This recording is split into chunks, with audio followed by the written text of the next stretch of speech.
Bismillah ta'ala.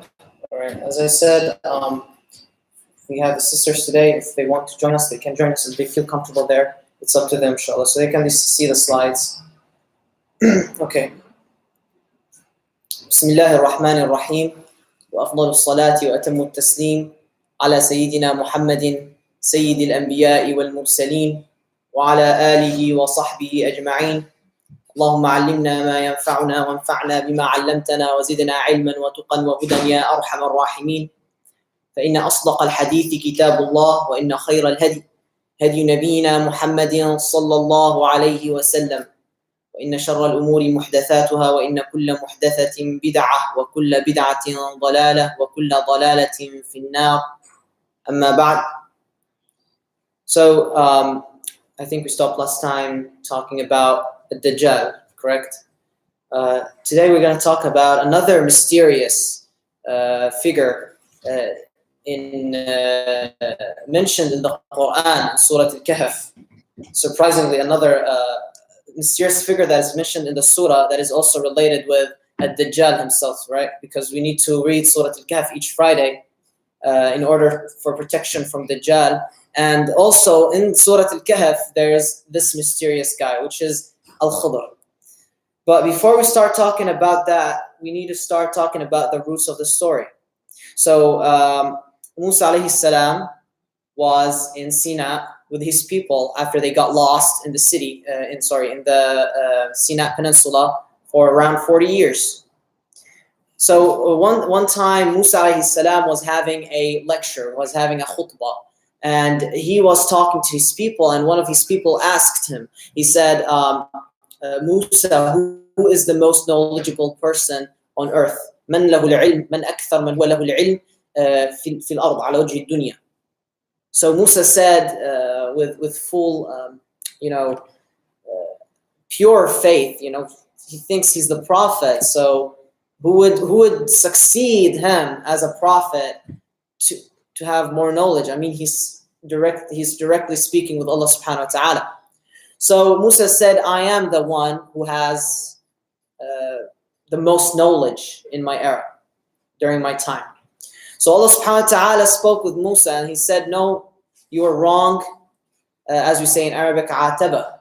He gave him some, not harsh words, but sort of, when somebody does something wrong, all right, and you love this person, you kind of give him some words of advice that are a little bit strict. So Allah subhanahu wa ta'ala gave him some words of strictness, and he said, no, you're not the only one who is with the most knowledge. There is some other person who has more knowledge than you.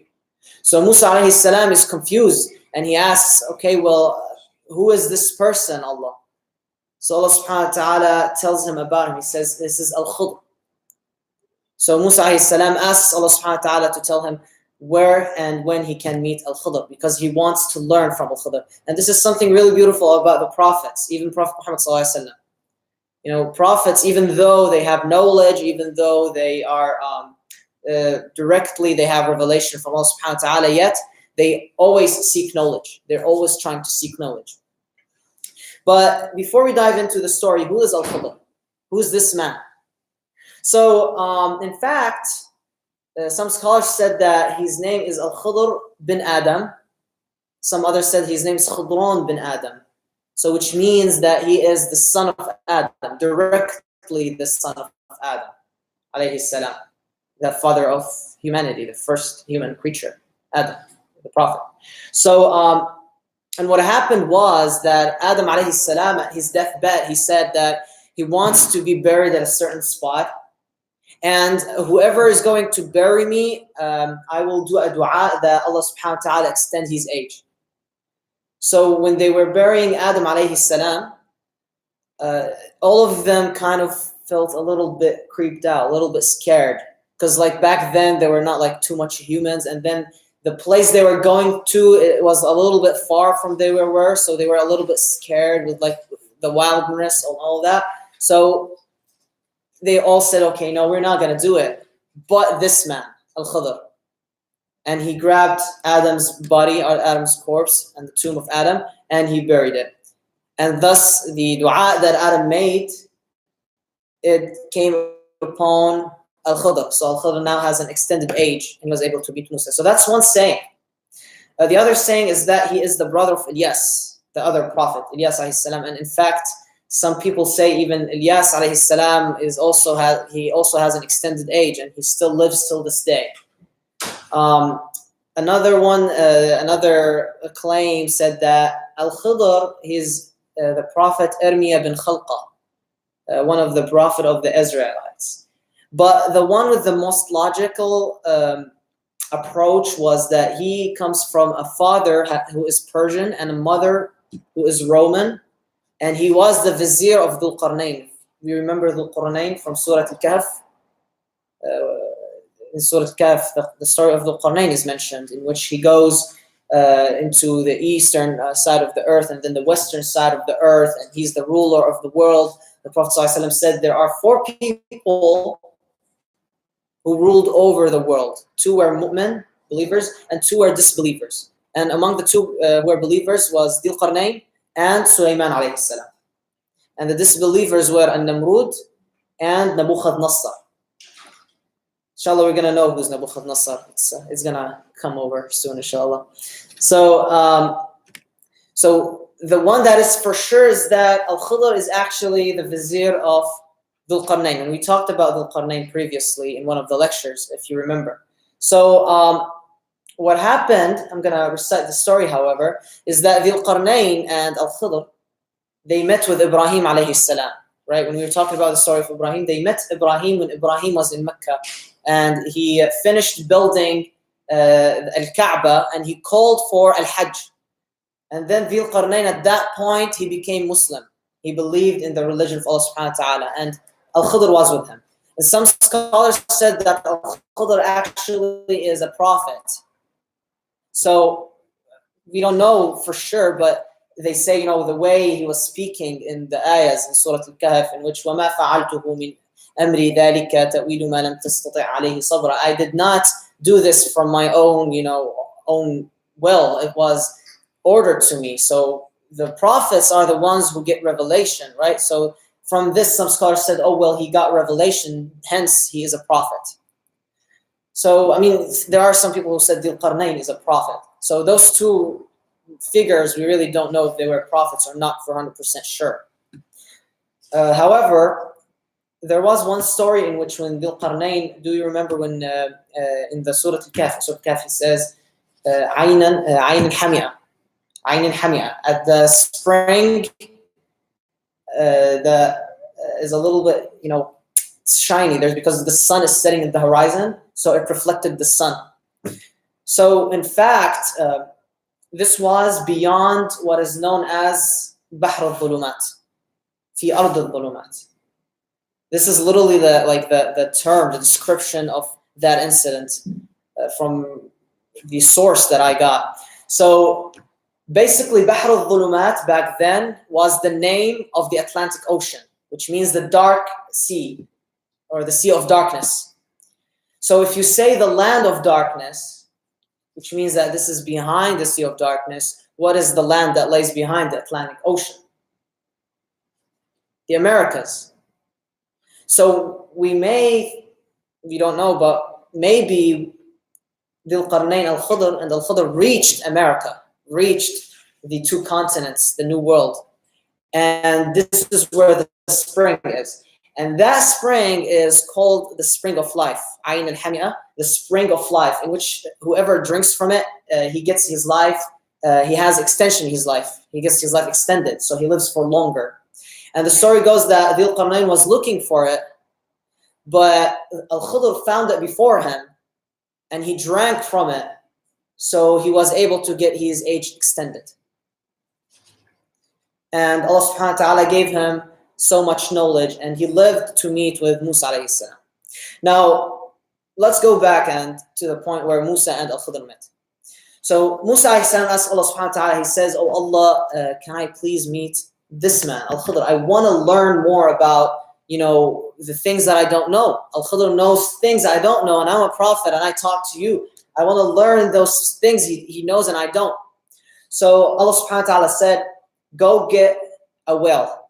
and obviously it's going to be a corpse, so it's a dead well. And tie him with a rope and start, taking him wherever you go until you're going to reach a rock, and there, keep it there. If the whale goes away, then this is the spot you're going to meet Al-Khidr. So Musa went with Yusha ibn Nun. Yusha ibn Nun was, you can think of him as he's higher, the person who would lead the Israelites after him. He's right-hand man. And Musa alayhi salam and Yusha ibn Nun were going through the deserts of Sinai. In the surah it says Majma' al-Bahrain, the assembly of both of the seas. So if you look at the map, okay, we have two gulfs, right? We have the Gulf of Sinai here, and what do we have here? We have the Gulf of Aqaba. I mean, also here we have the Mediterranean Sea, and here we have the Red Sea. All of these are connected where? In Sinai. So, Wallahu A'lam, it is this spot, according to like many scholars actually who interpreted this, they said Sinai is the place where they met. It's Majma' al-Bahrain, because this is where both of the sea of the Mediterranean Sea and the Red Sea are meeting, and even the Gulf of Sinai and Gulf of Aqaba are meeting.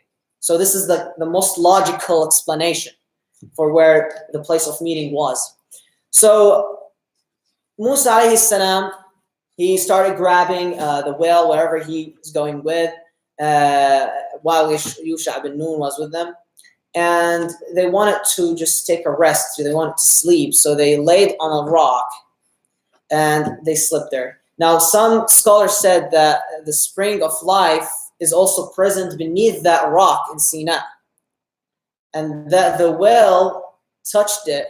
So the whale now became alive again with the, of course, with the power of Allah subhanahu wa ta'ala, with the permission of Allah subhanahu wa ta'ala. And so the whale was able to go into the sea.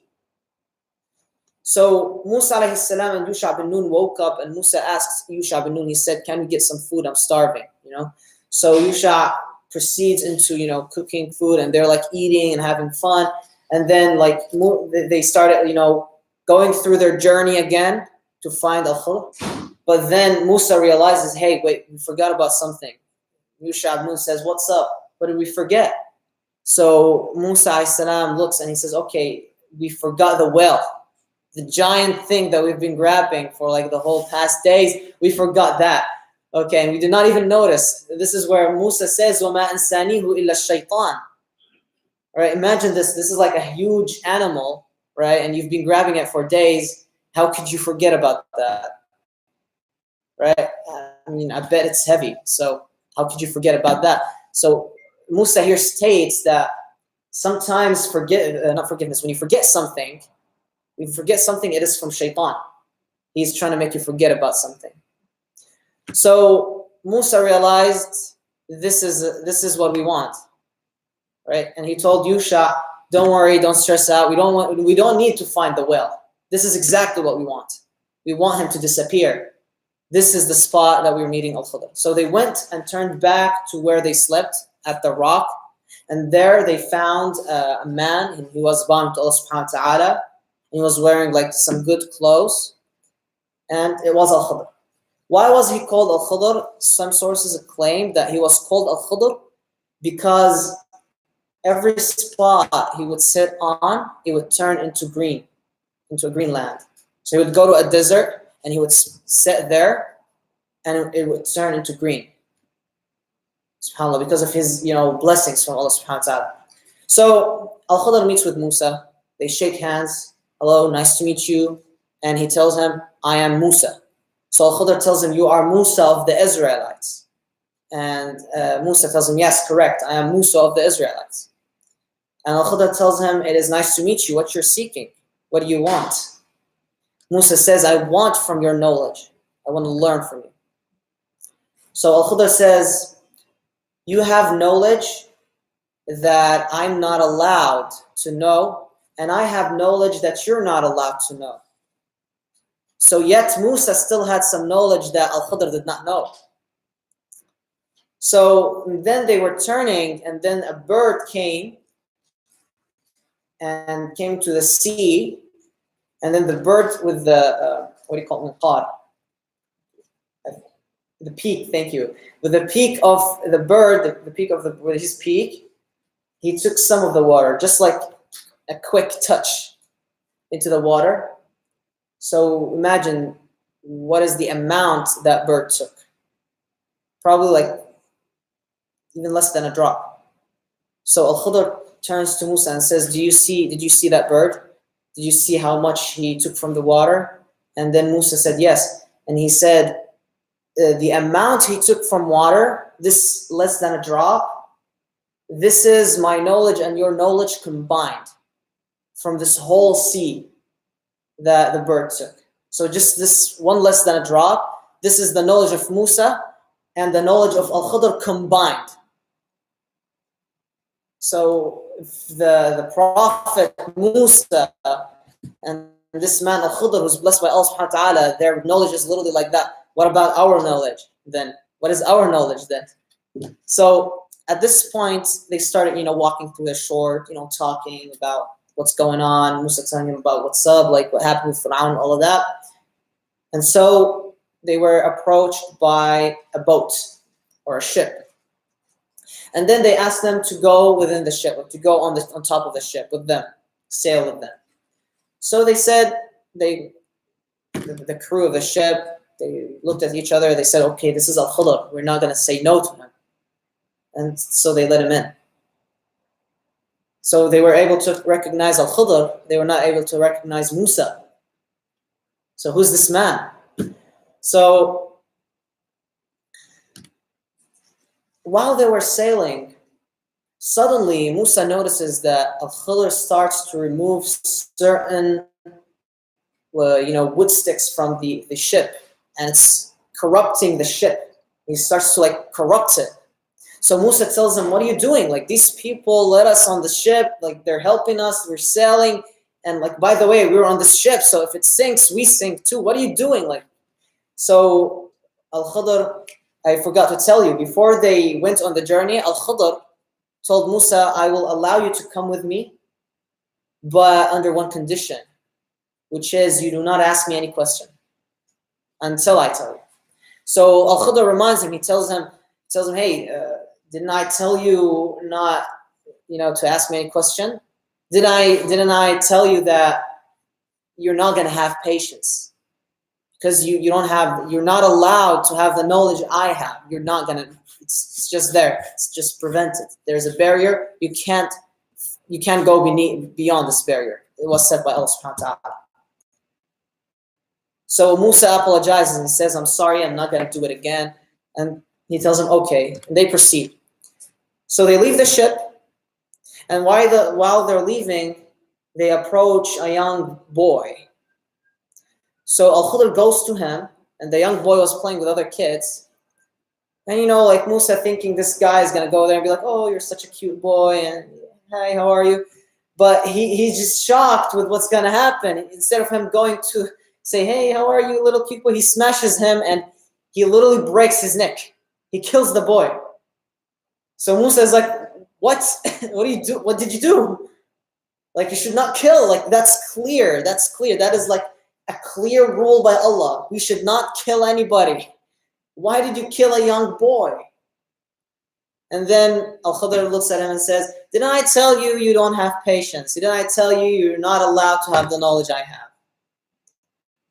So Musa says, okay, I'm sorry. This time, if I ask you again, anything else, all right, that's it. You can't leave me.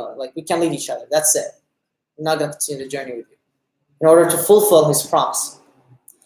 And so they went near a village. And in that village, they wanted some food and drinks. So they approached the people of the village and asked them for some food and drinks, but the people were cheap. They said, no, we're not going to give you food or drink. And, every time they knocked the door, they would close the door on their face and kick them out. So they left the village, and while on their way out, they found a corrupted wall. A fence or a corrupted wall. Yeah, a corrupted fence, sort of. So Al-Khidr started fixing it and rebuilding it, remodeling it. So Musa tells him, I mean, hey, if you want to do that, at least, you know, you could ask them for something. You can ask them for money. You can ask them for food, drink. Like, they treated us really bad, and, you know, you're not going to do this for free. Like, why are you doing this? So Al-Khidr here tells him, he looks at him and he says, هذا فراق بيني وبينك. All right, now this is a separation. All right, you promised me 3 times, and in each time you forgot your promise. So that's it, you're done.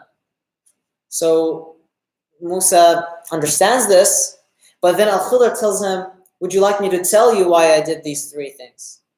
Musa tells him, of course, I want to learn. So Al-Khidr says, okay, as for those people who we sailed with, the reason why I corrupted their boats because there is a king that sails throughout the Mediterranean Sea, and every ship that he finds appealing to him, he steals the ship and he takes the crew and he enslaves them or kills them. So I protected these guys from this king. And Allah subhanahu wa ta'ala is going to give them something better, inshallah. And they were just like a bunch of poor salesmen.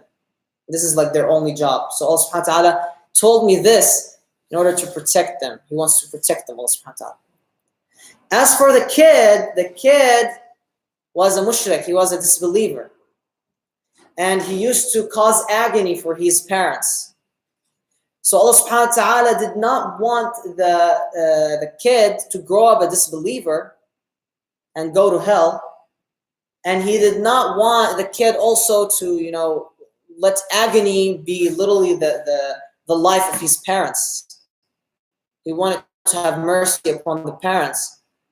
So this was the best case. The kid goes to heavens because he's a kid. He died before hitting puberty. And the parents would not feel agony.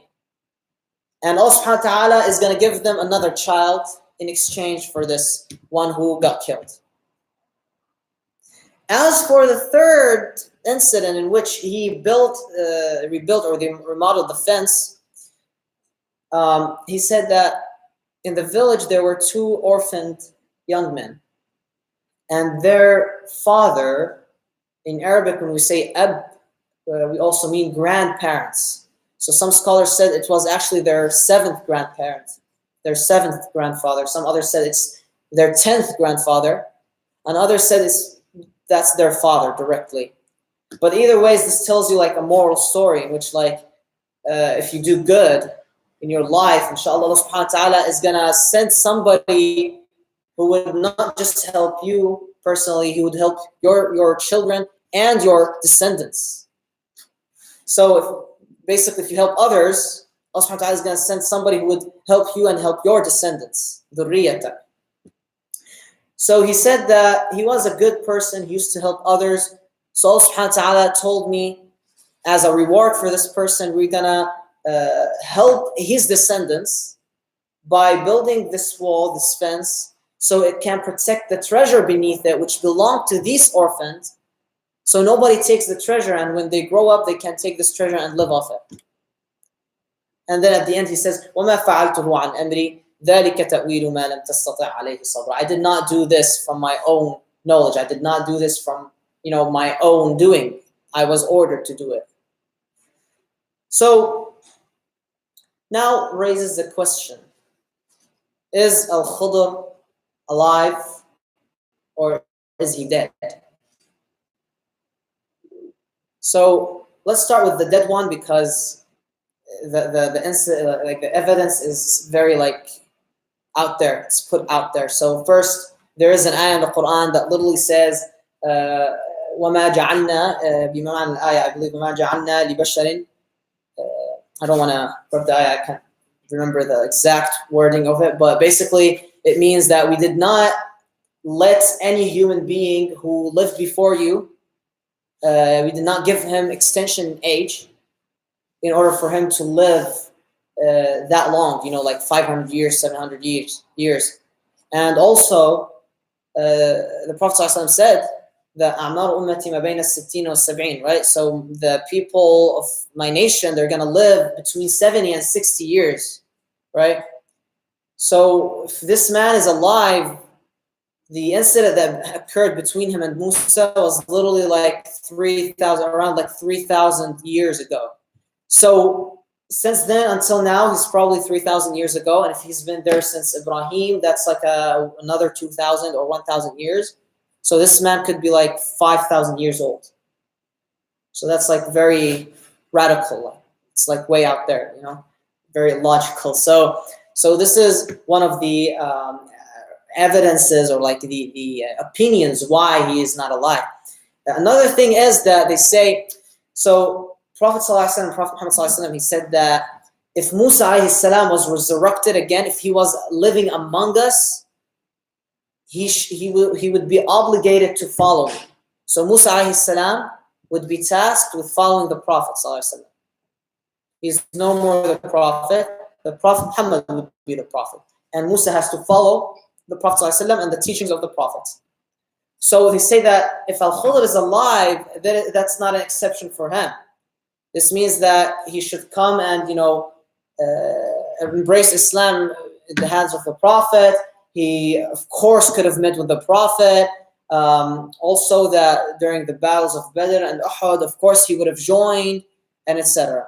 So these are like the major evidence in which, like, why is he not alive? Some people said he like literally died just like few years after meeting Musa. So what about him living? There were actually recorded incidents of people meeting him. I mean, this is how it was narrated to us. And again, narration is through recurring. So we have different people telling each different people, you know, so we don't know. We need like to check who is telling who, and we need to know the authenticity of some of those people who are telling. So the first incident was with Ali radiallahu anhu, in which he met with Al-Khidr, and Al-Khidr taught him few words to how to say dhikr. He told him to say La ilaha illallah. Another incident is Umar ibn Abdul Aziz, I think the fifth caliph of the Umayyads. He was the fifth caliph of the Umayyads, I believe. Before he became a caliph, before he became the king, he was walking alongside a man, an old man, and his companion was observing them from like a distance. And then they started talking and all of that, and then suddenly this man disappeared. So the companion goes to Umar ibn Abdul Aziz and he tells Umar ibn Abdul Aziz, he asks him, who's that man he was with you? So Umar ibn Abdul Aziz asks him, he tells him, did you see the guy? Did you see the man I was walking with? So he says, yes. So Umar ibn Aziz says, I think then you are one of the good men. Anta ahadun min as-salihin. You know, you're one of the good men, the awliya, the people who are close to Allah subhanahu wa ta'ala. So the companion asked, he said, okay, well, why do you think that? Who's that man? And he said, that man is Al-Khidr. It's rare for anybody to meet him unless he is somebody who is good. You know, he's close to Allah subhanahu wa ta'ala. Also, there are claims that there is in Syria, in Damascus city, there is, if you heard about it, Mountain Qasiyun, Jabal Qasiyun. So Damascus, it is literally surrounded by mountains. All right, and the great mountain that literally, if you stand on top of it, you can see the whole city. It's called Mountain Qasiyun, Jabal Qasiyun. In this mountain, there is a little cave. It's called Magharat al-Dam, the cave of the blood, in which we talked earlier about it during the early episodes of the lecture, in which we said that it was said that Qabil killed Habil there in Damascus, or in Bilad al-Sham generally. And this Maghara, this cave, the reason why it existed was that the mountain was so shocked that this was the first killing in humankind, that this is like the mouth of the mountain basically. And the reason why it's called Magharat al-Dam, because if you go into it, it's present till this day. You can literally go to the mountain, to Jabal Qasiyun in Syria, and like visit it. People visit it like there all the time. The reason why it's called that, because it's covered with blood. And they say that this blood is the blood of Habil.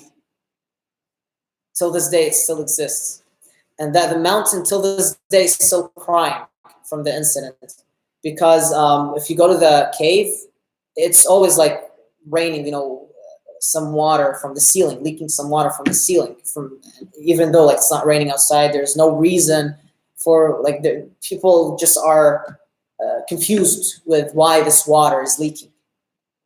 So they say this is actually the tears of the mountain crying on Habib, because this is the first killing incident. So they say that Al-Khidr, he would go there, visit there, this cave regularly. He would visit it regularly. Others say that he and Ilyas, remember we said that Ilyas alayhi salam, some people say he's also alive, that him and Ilyas would meet each year, they would fast, and they would go to Mecca to do Hajj each year. And there are like many incidents of like people who are close to Allah subhanahu wa ta'ala, you know, worshippers of Allah subhanahu wa ta'ala, who would meet with Al-Khidr. There's actually one incident in which I'm going to actually talk about two incidents. But before I talk about it, that they say that, so remember last time when I was talking about the Samri, right?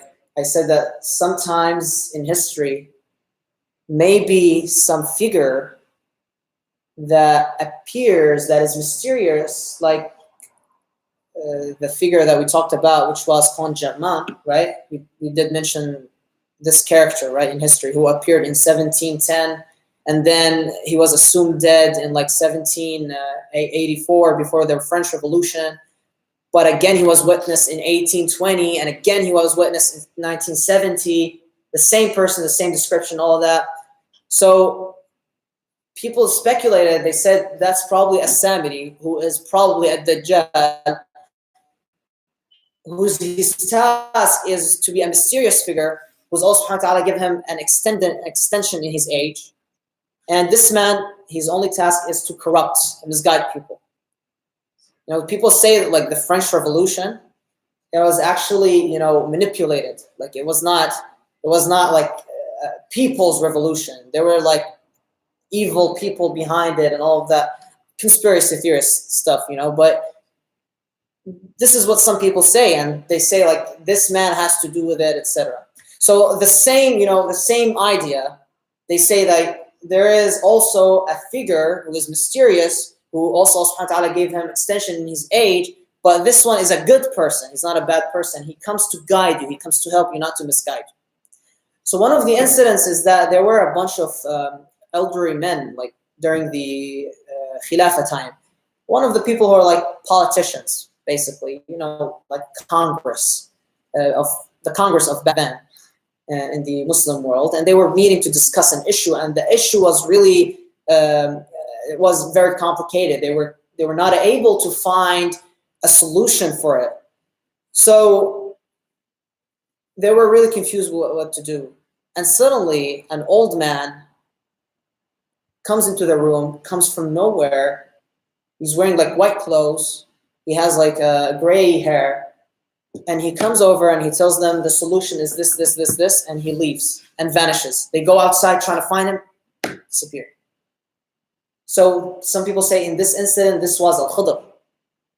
And he came to help those people. Another incident, which was actually a personal experience by someone, I heard, this person, their father, he was in a very bad health situation, and they were put in hospital, and they did not know what cure, what would cure, like what medicine, what medications they need to give him. And so she was really confused. She went to the pharmacy, etc. And while she is leaving the pharmacy, an old man with the same description, like the thing is that it has the same description of the same person. An old man with gray hair and wearing white, he approaches her and he tells her, go get the medication of such and such and such. This is will cure your father. He came from nowhere. He vanished. He disappeared. He left from nowhere. The woman was confused. She did follow the advice and it worked. So also in this like incident, some say this is Al-Khidr. So So basically, scholars and all who talked about this, that Al-Khidr exists. Of course, he exists. I mean, he's still alive. They say that Al-Khidr may encounter you, and you may never realize that.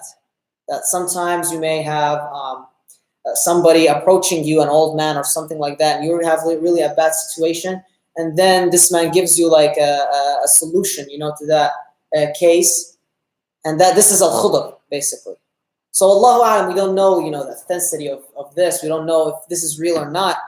I mean, until we actually physically meet with this person. And according to what I've read, that people who met with him, there are like requirements like that. You need to be really close to Allah subhanahu wa ta'ala, like very, very, very, very close to Allah subhanahu wa ta'ala in order to meet him. And this is like a specialty Allah subhanahu wa ta'ala would give you. So Wallahu A'lam, if he's alive or not. The last thing about whether he's alive or not is that there's a hadith regarding the end of times. So we all know that Dajjal, he's not able to come to Mecca or Medina, right? Some other scholars also said that even Jerusalem, Al-Quds, and Jabal al-Tur, he's not able to go there. He would not be able to go there. But anyways, we're concerned with the Medina part. So when he goes to Medina, I think I said that last time, he walks on top of Mount Uhud, Jabal Uhud. He stands there. He can't go in. The angels are guarding it. And then he looks down there and he tells his people, do you see this white palace? And they say yes. And he says, this is the palace of Muhammad Sallallahu Alaihi Wasallam. And obviously he's referring to Al-Masjid al-Nabawi. And I mean, think about this hadith. This hadith is sahih. Think about it. Like, white palace. If you look at the pictures of Al-Masjid al-Nabawi today, it literally looks like a white palace. So how close are we to that? So really think about this. But anyhow, when he is about to leave Medina, a person gets out of Medina and approaches the Dajjal, and he challenges the Dajjal. He tells him, hey, listen, I don't believe you're God. So the Dajjal tells him, what if I resurrected your parents alive again, made them alive again? And he said, no, that will make me believe more that you are the person the Prophet ﷺ said you are a Dajjal. And he said, okay, so he cuts him into two halves, and then he resurrects him again, back alive. And he says, see, I resurrected you back again into life, which means I'm God. And he tells him, now I know for 100% sure that you're not God because of this. And so he kills him, the Dajjal kills him. So some people said that this man is actually Al-Khidr, and this is when he dies. Like, that's the incident when he dies. Dajjal kills him. So Wallahu A'lam.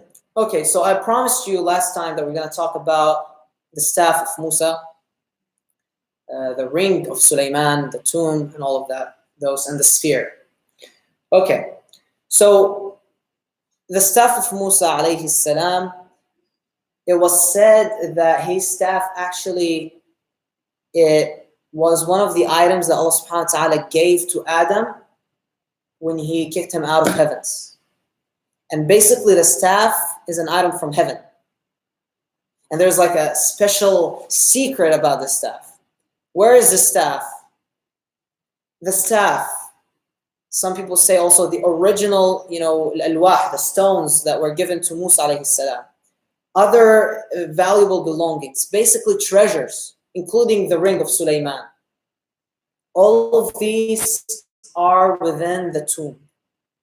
Tabut al-Sakina, as we call it in Islam, Tabut al-Sakina. And it's mentioned in the Quran, the Tabut, this tomb. And this tomb was carried by Banu Israel everywhere they go. And this tomb for them acted as like something for luck. It was something holy for them. And we're going to talk about an incident regarding the tomb. So the tomb contained really important treasures, as I said, like the staff of Musa, etc. Now, where is this tomb today? This is why, the Zionists are concerned with digging beneath Al-Masjid al-Aqsa, because it is said that the tomb is actually buried beneath Al-Masjid al-Aqsa. So they want to extract it out. And as I said, this tomb is really of high value to the Jewish faith and to the Israelites, because whenever they had it, they would be victorious. There was like correlation with it. Allah subhanahu wa ta'ala blessed them with this tomb. It was like a blessing to them.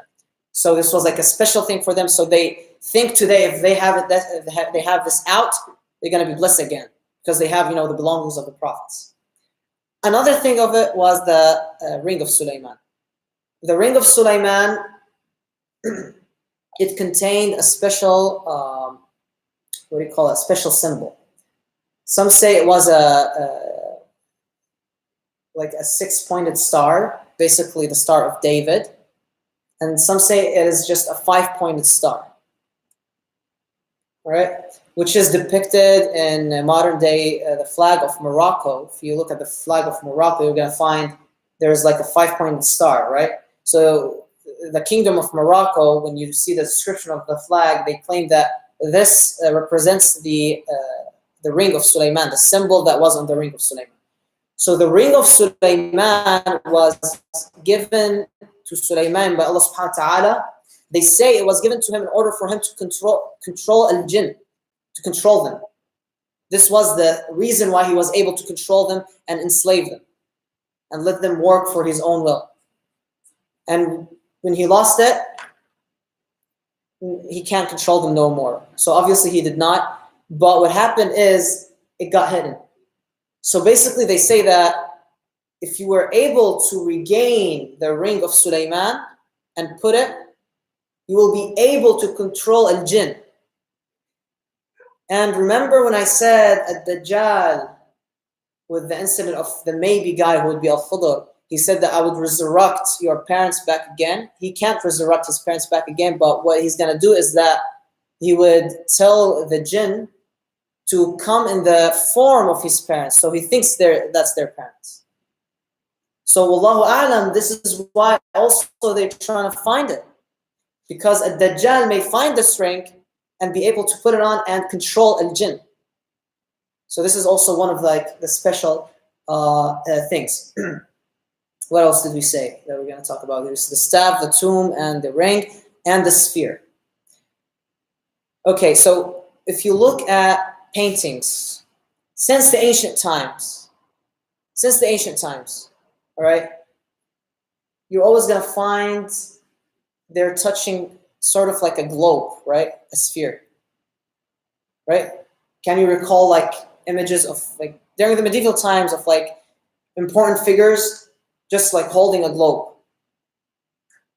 Okay, so now some people say there are 3 of those, and they are spheres from heaven, 3 globes from heaven, artifacts from heaven that were also given to Adam, and that they can be used in order to spread like a positive, I don't know, like a positive spirituality sort of things. It was like, this is literally what the Sheikh said, regarding this.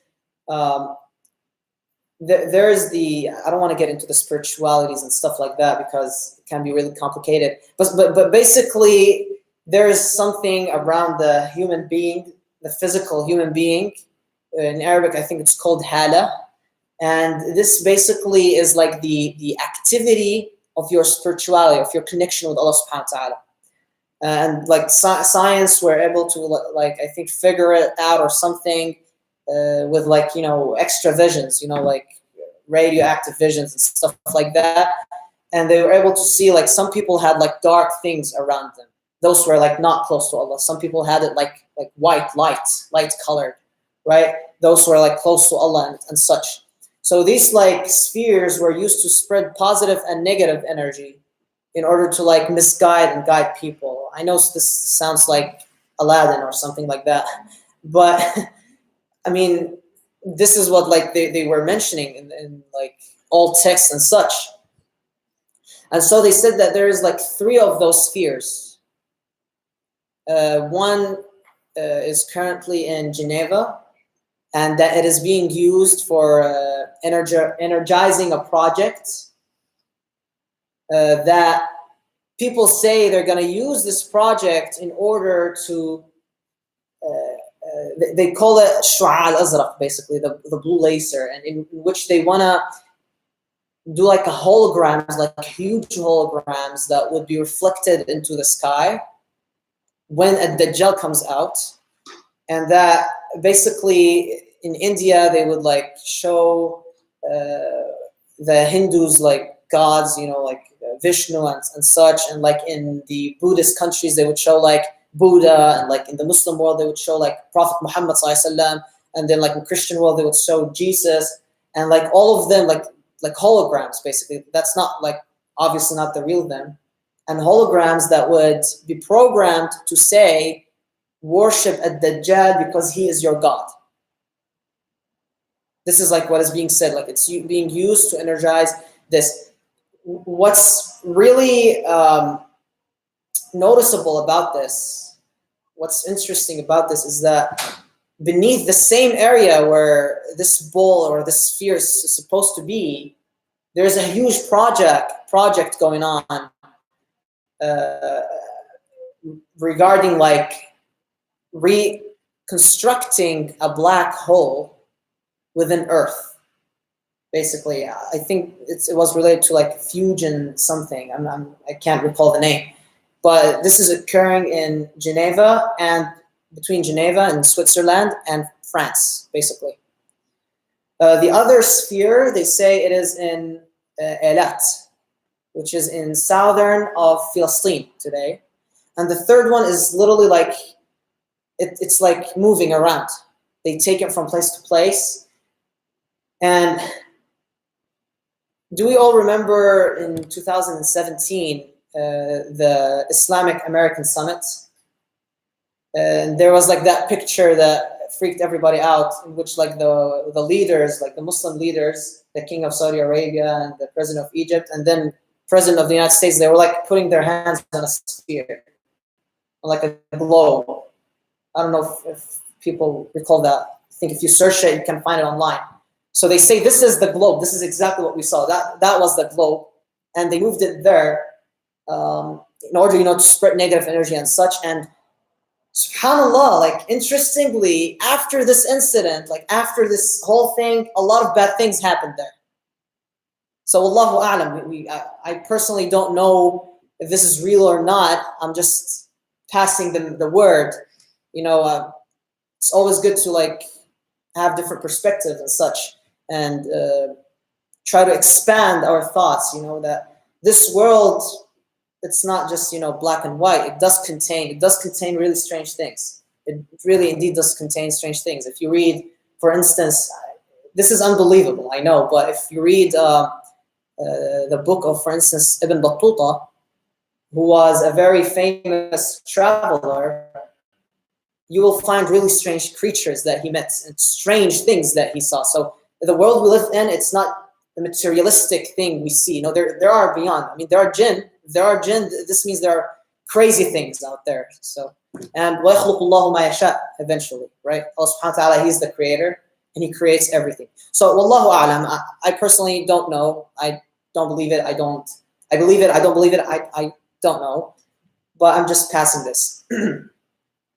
So these were like the strange items that supposedly came from heavens. And this is why today they're like, as I said, the Zionists are very desperate to like dig beneath al-Masjid al-Aqsa, because they claim the temple is there, their temple, even though their temple is literally al-Masjid al-Aqsa. And that there's the tomb, the treasure, containing all of these that we talked about, besides, of course, the globe. But Wallahu A'lam, there's also, by the way, a treasure beneath Mecca, beneath Al-Kaaba. And this treasure won't be out, and we're never probably going to see it, inshallah, because this is going to occur, this incident is going to occur when there's literally no Islam on earth. Like, nobody is following Allah no more, like worshiping Allah no more. They're, like, people are worshiping Allat and Al-Uzza again. They're worshiping like idols again. That's like in the end of times. A man from Ethiopia, his name is Datu Suwayqitain, the Prophet ﷺ mentioned him in a hadith. He's going to come to Mecca and he's going to destroy Al-Kaaba. And he's going to take out the treasure that is beneath Al-Kaaba. So maybe the tomb is that treasure. Wallahu a'lam, we don't know, because, by the way, many of the prophets, including Adam alayhi salam, they are buried beneath the Kaaba. They are buried literally beneath the Kaaba. So, Wallahu a'lam. All right, so how much? Okay. So inshallah, let's move on to continue with the story of Musa in Surah Al-Baqarah. Surah Al-Baqarah, we all know Surah Al-Baqarah, right? Why is it called Surah Al-Baqarah? After the incident of Al-Baqarah, which is mentioned in Surah Al-Baqarah, in which Musa alayhi salam said, Inna Allah ya'murukum an tadbahu baqarah. Right? So they were still in their tea, basically. And just heads up, during all of Musa alayhi salam's life, they remained in the tea. They remained lost in Sinai. They were not able to get out of Sinai during the life of Musa. So Musa died and they're still lost in Sinai. So while they were lost in Sinai, there was a man who had some sort of wealth. He was like wealthy, basically. If you're asking how they live, they are basically nomads and like they built tents. I mean, and obviously, eventually they built like buildings and stuff. So one of them, he had a lot of wealth, and he had many nephews. And his nephews, they wanted his wealth. They want to take his wealth. And so they were waiting for the moment he dies. So one night, one of his nephews sneaks in and kills the man. He kills his uncle. And he puts his uncle's corpse in like the middle of the city. So like, he pretends like I did not do it, So, and then he like goes to the funeral of his uncle, what do we say in Arabic? We have this proverb, yeah, he killed him and he went to his funeral, basically. So this is what he did. But the people of Israel wanted to know who was the killer of this man, right? And then the other nephews really wanted to know. So they went to Musa alayhi salam, asked him to ask Allah subhanahu wa ta'ala to tell them who was the killer. So Allah subhanahu wa ta'ala said, he told Musa, tell your people to go and kill a cow, slaughter a cow, and they're going to know who's the killer. That's simple, right? Like probably there are like millions and millions of cows out there. That's really simple. Why would you need more information? Why would you make it difficult on yourself? Literally, they went back to Musa instead of saying, okay, all right, we're going to go and kill some cow and we're going to come and that's it, everything is solved. No, they went and said, hey, what's the color of the cow? So Allah said, okay, all right, you want to play this game? I told you something easy and you want to, okay, all right. The color of the cow is bright yellow. Good luck. All right? And it's rare to find. I don't think there's, I literally, while I was preparing this lecture, I literally searched yellow cow on Google and everything Photoshop. I don't even think that exists. All right? So he literally told them, bright yellow cow. This is what you're finding. So it's already tough. They don't stop there. I don't know. I really don't understand how they think. It just really makes me frustrated. Since last lecture, it just makes me frustrated. Like, why are you doing this? Like, just go with So instead of, it's already difficult, and we're trying to find a yellow cow now. They go and ask, what's the size of it? Okay. And Allah says, it's big. Good luck. All right. And instead of stopping there, I really don't understand their mentality. Instead of stopping there, they go and say, what's the age of the cow? I mean, are you looking to marry her or something? Like, it's just a cow. Go kill it, and you're gonna get the killer. You're not gonna socialize with the cow. Like, so they kept asking questions, and it became more difficult to them, to the point where they became hesitant to even kill the cow in the first place. So Ibn Abbas said that if they just literally did not ask all of these questions and make it difficult on them and just literally killed any cow, that's it. It would have been just solved. And we use this today as an example, even to us Muslims, that, the Jews, in their religion, there are a lot of things that are harsh on them. Like, for instance, they don't eat lobster, right? Lobster only, or shrimp and like lobster. I think anything beneath the sea. Shell. Yeah, shells and stuff. They don't eat that. But in our religion, anything under the sea is halal. Literally anything. Yeah, I don't know about sharks. I'm not a faqih, but literally anything. So you can see like the differences, right?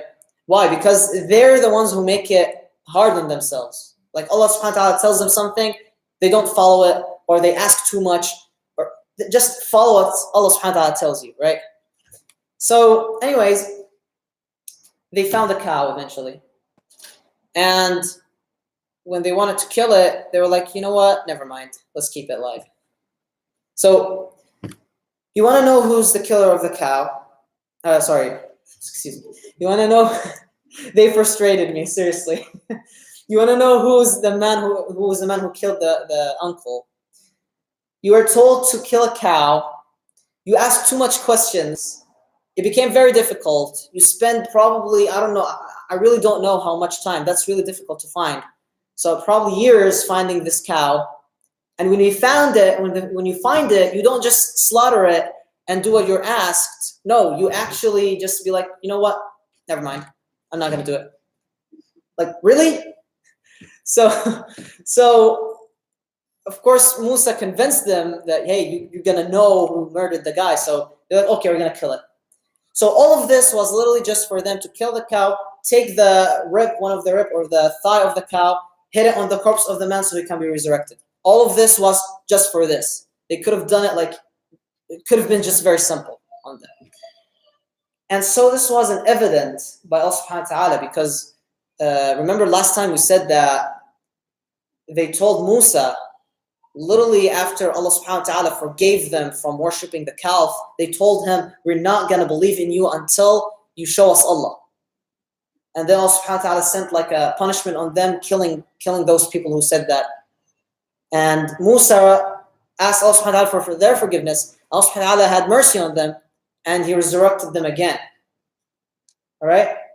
So the man was resurrected. This is an evidence that there is a God, right? Like, hey, so this man was dead.